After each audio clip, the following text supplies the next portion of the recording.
Good morning बच्चों। Good morning sir.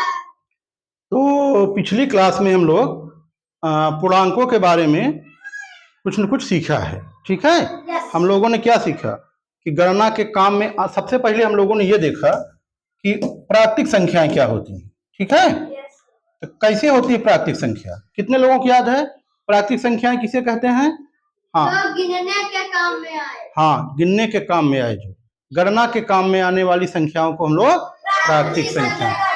प्राकृतिक संख्याओं का एक नाम और क्या होता था? धन पूर्णांक। क्या होता था? धन पूर्णांक। ये देखिए, ये है, क्या है?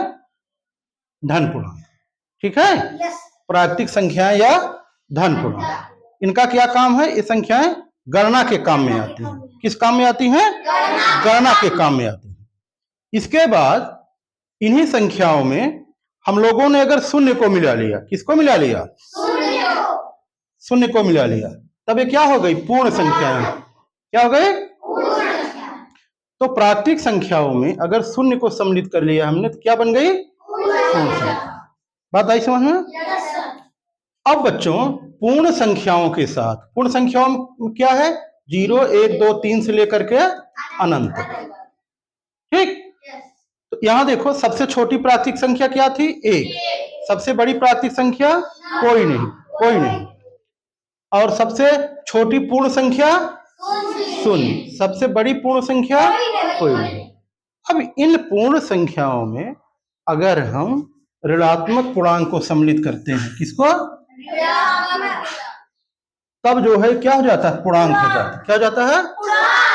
ये देखिए, धनात्मक पूर्णांक, ऋणात्मक पूर्णांक और शून्य पूर्णांक। ठीक है। Yes, sir. धनात्मक पूर्णांक, ऋणात्मक पूर्णांक और शून्य पूर्णांक। इस फिगर को ध्यान से देखिए, कितना अच्छा चित्र बना है। देखिए, सबसे पहले क्या था? प्राकृतिक संख्याएं थी। कौन संख्याएं? इनको यन कहते हैं। क्या कहते हैं? Natural number. ठीक। इसमें हमने शून्य को और मिला दिया। किसको? अभी क्या हो गई? पूर्ण संख्या, होल नंबर। क्या? इसको मान लीजिए W है। ठीक है। अब इसमें हम लोगों ने ऋणात्मक पूर्णांक -1, -2, -3 इन सबको सम्मिलित कर लिया। अब क्या हो गया? पूर्णांक। पूर्णांक समझ गए ना? इस चित्र को सब लोग समझ रहे हैं? सबसे पहले धन पूर्णांक या प्राकृतिक संख्याएं थी, ये वाली संख्या। 0 को सम्मिलित किया, पूर्ण संख्या हो गया। फिर ऋणात्मक पूर्णांक को सम्मिलित किया, पूर्णांक संख्या हो गई। ये चित्र सबको समझ में आया बच्चों? Yes, sir. किसी कोई दिक्कत? नहीं सर। अच्छा, आगे चलते हैं। अब हम ये देखेंगे कि हम लोग संख्या रेखा पर कैसे पूर्णांकों को प्रदर्शित करते हैं। किस पर? संख्या रेखा पर। संख्या रेखा पर पूर्णांकों को कैसे प्रदर्शित करते हैं।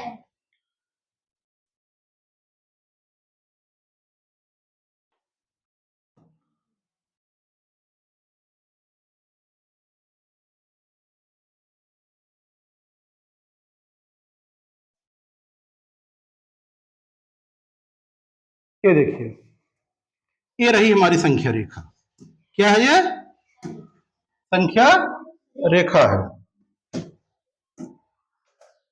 इस संख्या रेखा पे इधर देखिए, इधर जो होता है ना, अनंत तक होता है। कहां तक? इसको कहते हैं प्लस इन्फिनिटी। क्या कहते हैं? और इधर माइनस इन्फिनिटी। क्या?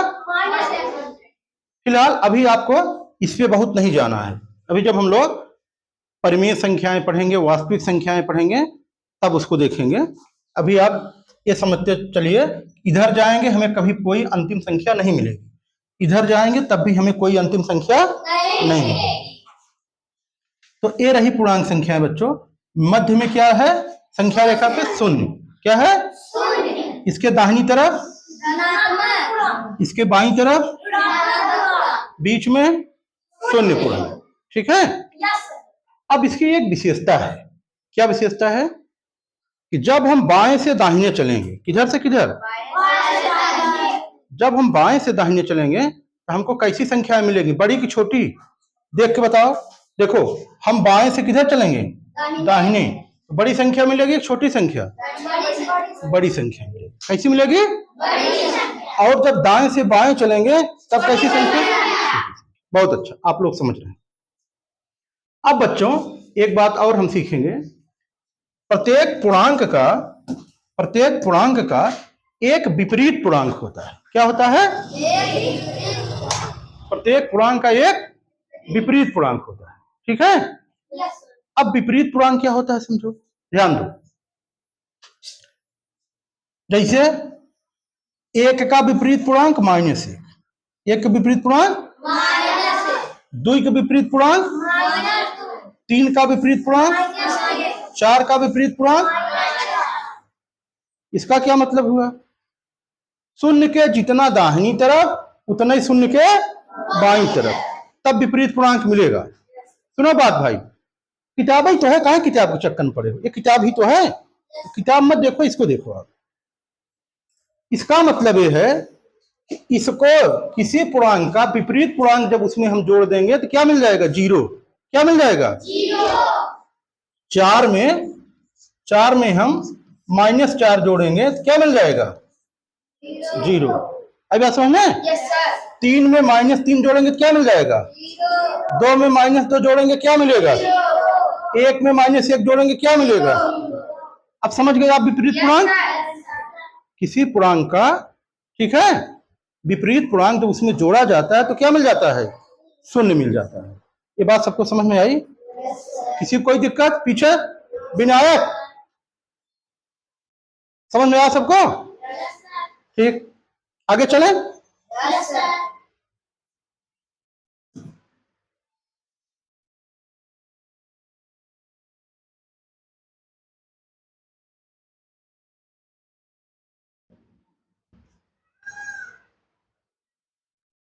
ये देखिए, विपरीत संख्याओं का संयोग, विपरीत संख्याओं का देखो भाई,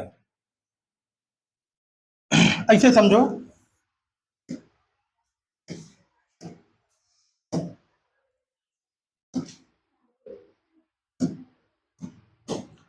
ये देखो, इधर है ईस्ट, वेस्ट, नॉर्थ, साउथ। ठीक है, पूर्व, पश्चिम, उत्तर, दक्षिण। यहां मान लीजिए शून्य है, यहां क्या है? शून्य। अब इसमें कहा गया शून्य से 5 मीटर पूरब, शून्य से 5 मीटर पूरब हम गए, 1 2 3 4 5, कहां पहुंचेंगे? +5 पे। कहां पहुंचेंगे? ठीक है। अब शून्य से 5 मीटर पश्चिम, शून्य के जब इधर चलेंगे बाईं तरफ माइनस में होगा ना, -1 -2 -3 -4 -5, यहां पे हो जाएगा -5। क्या हो जाएगा? ठीक है। अब जरा आप +5 और +-5 दोनों को जोड़ेंगे तो क्या आ जाएगा? 0। क्या आ गया? ठीक है, देखो इसमें भी दिखाया गया है ना, +5 +-5 क्या आ गया? 0। ठीक है, तो दोनों का संयुक्त परिणाम क्या हुआ? 0 हो गया। तो यही होता है विपरीत संख्याओं का संयोग। दो विपरीत संख्याओं को जब हम जोड़ेंगे तो क्या मिल जाता है? शून्य मिल जाता है। आई बात समझ में?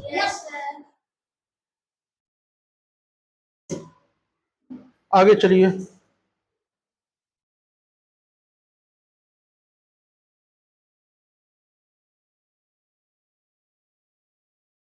चलिए इसको देखिए, निम्नांकित पूर्णांकों के विपरीत पूर्णांक ज्ञात कीजिए। अब हम पूछेंगे, आप लोग बताएंगे। ठीक है, निम्नांकित पूर्णांकों के विपरीत पूर्णांक, चलो बताओ। -6 का विपरीत पूर्णांक क्या होगा? -6 का विपरीत पूर्णांक क्या होगा? +9 का विपरीत पूर्णांक क्या होगा? -11 का विपरीत पूर्णांक, +12 का विपरीत पूर्णांक, -17 का विपरीत पूर्णांक। हाँ, चिन्ह बदल जाता है। क्या होता है? माइनस रहे तो उसका विपरीत पूर्णांक प्लस में होगा, प्लस में रहेगा तो उसका विपरीत पूर्णांक माइनस में। बहुत अच्छा समझ रहे हो आप लोग। चलो चलो, अब बताओ इसको। ए है, ये ए, ठीक है, यहां कामा लगा है, मैं अलग लिख दे रहा हूं, -11 ++11। इसको दोनों को जोड़ेंगे तो क्या आएगा? बहुत अच्छे यार, समझ रहे हो तुम लोग। +9 -9 जोड़ेंगे तो क्या मिलेगा? प्लस 13 माइनस 13 जोड़ेंगे क्या मिलेगा? ठीक। Yes sir. तो निष्कर्ष क्या निकला? प्रत्येक धन पूर्णांक के संगत एक ऋण पूर्णांक होता है और इन दोनों का योगफल क्या होता है? समझ गए? Yes sir. प्रत्येक धन पूर्णांक के संगत एक क्या होता है? ऋण पूर्णांक होता है। दोनों का योगफल क्या होता है? शून्य होता है। समझ गए बात? Yes sir. इस बात को नोट करिए इसको, ठीक है? इसको नोट करो, लिखो सभी लोग।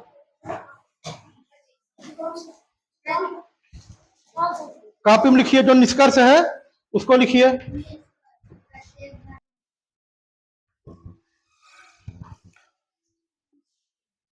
एक चीज इसमें और देखिए, संख्या रेखा हमने क्या देखा? धन पूर्णांक क्या होता है? शून्य के, सुनो देखो, धन पूर्णांक क्या होता है? शून्य के बाईं ओर होता है दाहिनी ओर? धन पूर्णांक शून्य के किधर होता है? बाईं ओर। खड़ा हो गया, बाईं ओर होता है। इधर आओ, इधर आओ, चलो यहाँ आओ, चलो इधर आओ। ये शून्य है, धन 1, यहाँ धन 2, धन 3, ऐसे रहता है ना? इसके दाहिनी तरफ है बाईं तरफ? दाईं तरफ। तो कहाँ बाईं तरफ बता रहे हो? समझ बोलो कर बेटा, चलो। ऋण पूर्णांक शून्य के किधर है? ऋण पूर्णांक शून्य के किधर है? दाईं तरफ। हाँ? बाईं ओर। फिर तुम उल्टा बोल रहे हो, बाईं तरफ होता है। ठीक से सुना करो। चलिए, जिसको कंफ्यूज हो फिर से एक बार देखो बेटा, ये संख्या रेखा है, काहे नहीं समझ रहे हो आप लोग?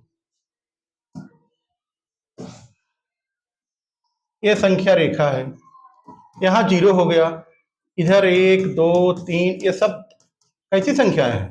धनात्मक संख्याएं हैं।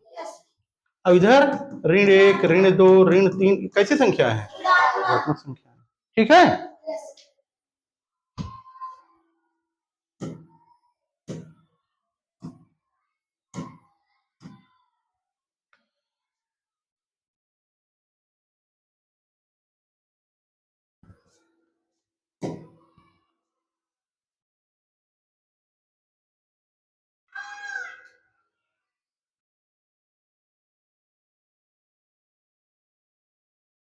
ये देखिए, यही चीज अभी बता रहे थे, यस सर। देख रहे हो ना?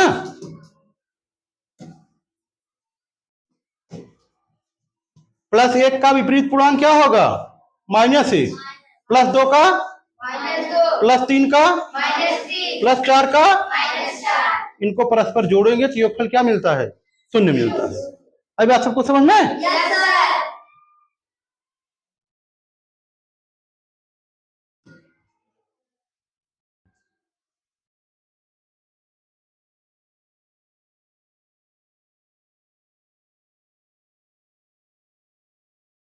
ये देखिए, ये पूर्णांक संख्याएं हैं। कैसी संख्याएं हैं? पूर्णांक संख्याएं हैं। पूर्णांक हो गया। ये कैसी संख्याएं हैं? +1 +2 +3 क्या है?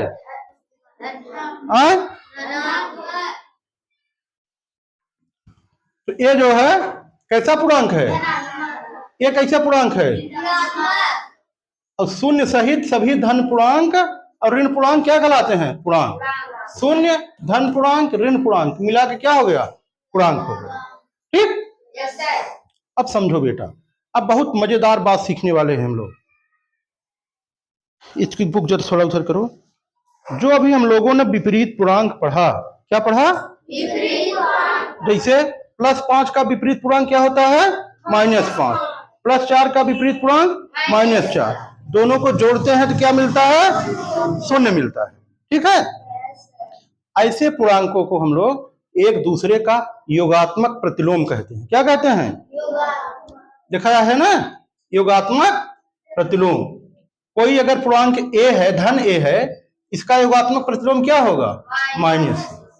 वही विपरीत पूर्णांक को ही क्या कहते हैं? योगात्मक प्रतिलोम कहते हैं। क्या कहते हैं? योगात्मक प्रतिलोम। ठीक, देखा, +6 के योगात्मक प्रतिलोम क्या होगा? -6। अब हमें बताइए आप, +10 का एकात्मक प्रतिलोम क्या होगा? -10 -10। +4 का एकात्मक प्रतिलोम क्या होगा? -4 अच्छा, अब हमें कोई बताए -20 का एकात्मक प्रतिलोम क्या होगा? -20 का एकात्मक प्रतिलोम क्या होगा? -20 का +20 होगा। क्या होगा? सिर्फ साइन चेंज करना है ना। और देखो,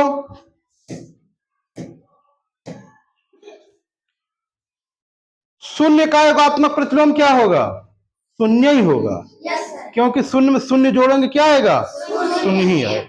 समझ गए हमारी बात? कोई हमें बताओ, -7 का एकात्मक प्रतिलोम क्या होगा?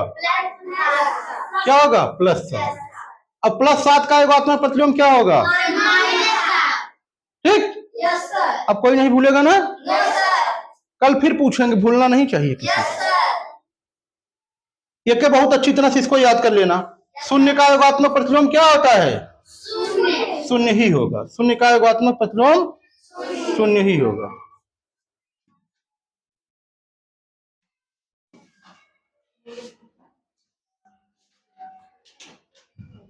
अब देखो, पूर्णांकों की तुलना करना है। इसमें हमको सिर्फ यही ध्यान देना है, एक चीज। तुलना का मतलब क्या होता है? छोटा बड़ा बराबर। ये देखना कि छोटा है कि बड़ा है कि। आपको सिर्फ ये ध्यान देना है कि संख्या बाएं है कि दाहिनी। जैसे पूछ दिया जाए, ये पूछ दिया जाए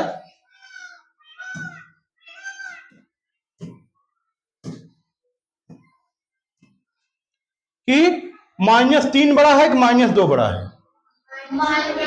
कौन बड़ा होगा? -2 बड़ा होगा। हमने आपको क्या बताया? बाएं से दाएं चलोगे तो बड़ी संख्या मिलेगी, समझा? और दाएं से बाएं जाओगे तो अब बताओ, -3 बड़ा होगा कि -1 बड़ा होगा? कौन बड़ा होगा? अब बताओ हमें, -1 बड़ा होगा कि 0? 0 बड़ा होगा। कौन बड़ा होगा? क्योंकि शून्य किधर है? इसके दाएं है। ठीक है। अब हमें बताओ, +5 बड़ा होगा कि +1 बड़ा होगा? अब हमें बताओ, +5 बड़ा होगा कि इधर कहीं -11 होगा? कौन बड़ा होगा? +5 होगा। हमेशा दाहिनी तरफ वाली संख्या बड़ी होगी। तो संख्या रेखा देख बता दोगे ना, कौन संख्या बड़ी कौन छोटी? कैसे देखोगे? संख्या बाएं है कि? जो दाएं रहेगा वो बड़ा, और जो बाएं रहेगा वो छोटा। समझ में आए?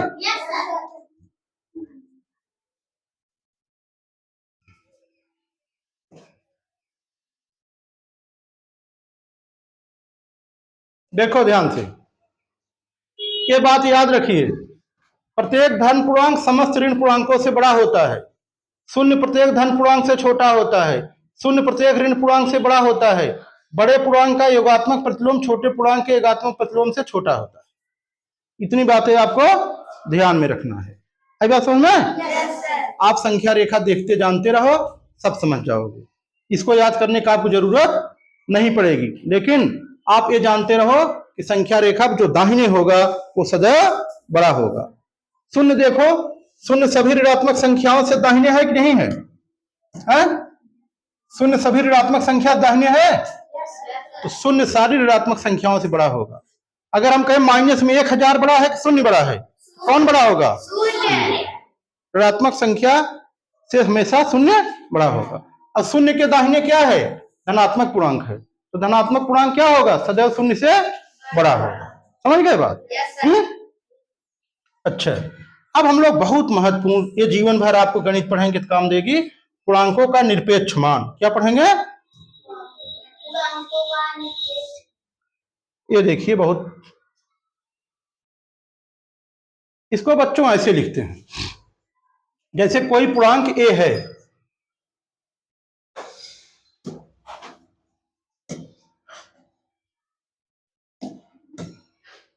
देखो इधर कोई पूर्णांक सपोज करो, विनायक ध्यान दो, कोई पूर्णांक ए है, इसके निरपेक्ष मान को ऐसे लिखते हैं। कैसे?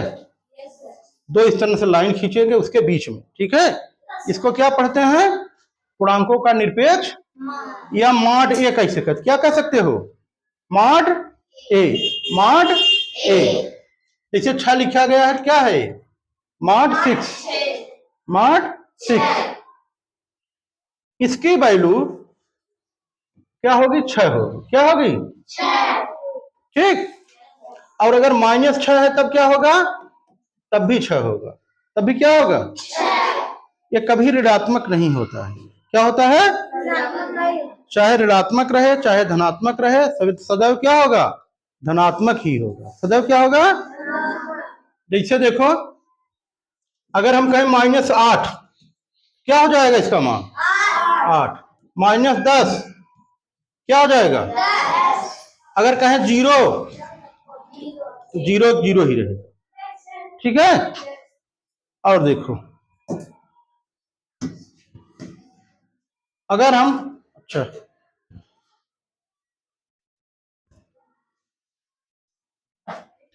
देख, समझ गए इसको ना। देखो, कोई भी पूर्णांक रहेगा, अगर -6 है इसका मान क्या हो जाएगा, +6, +6 है तब भी +6, 0 है तो 0, -10 है तो क्या हो जाएगा, +10, कभी ऋणात्मक नहीं होगा, ठीक है। अब हम लोग इसी एक्सरसाइज जो है अगले जो है क्लास में पढ़ेंगे, ठीक है। अब आप लोग जा सकते हो।